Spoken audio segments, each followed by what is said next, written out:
Méditation du 21 mars. Coupez les jarrets des chevaux. L'Éternel dit à Josué, ne les crains pas, car demain à pareille heure, moi je les livre tous, blessés à mort devant Israël. Tu couperas les jarrets de leurs chevaux et tu brûleras leurs chars par le feu. Josué 11, verset 6. À mesure que le peuple israélite s'approchait de sa destination finale, la possession de Canaan, l'action surnaturelle de Dieu, diminuait. Mais cela ne signifiait pas que sa présence diminuait. Ainsi, il devait faire face à des royaumes et à des forteresses. Ils devaient avoir confiance, se souvenir des miracles passés et exercer vigoureusement leur foi. Au début de toute entreprise, vous avez pu voir la main miraculeuse de Dieu de plusieurs façons. Il a voulu vous montrer son approbation et construisait votre foi. Maintenant, vous devez continuer à faire confiance, même si vous ne voyez pas de miracle, et démontrer que votre foi a mûri au point de ne pas avoir besoin d'événements miraculeux pour continuer à croire et vous fier en ce qu'il dirige vos plans, comme il a dirigé Josué dans cette guerre contre les rois du Nord. Une fois de plus, Josué a dû faire face à des dangers et des difficultés. L'armée qu'ils étaient sur le point d'affronter était si nombreuse et si forte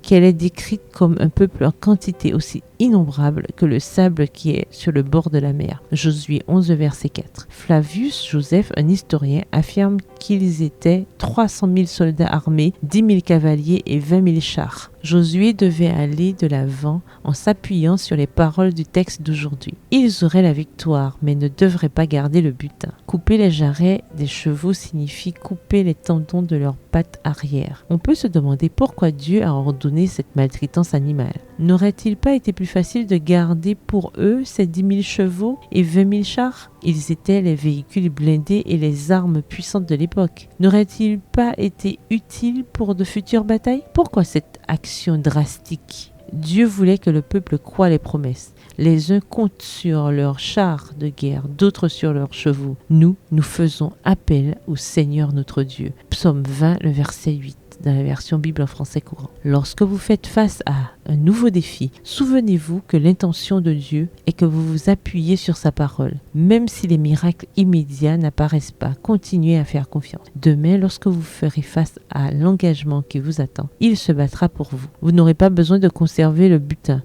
Vous saurez à quels chevaux vous devez couper les jarrets et quels chars vous devrez brûler. N'ayez pas peur, laissez ceux qui vous persécutent entre les mains de Dieu. Bonne journée, que l'Éternel vous bénisse.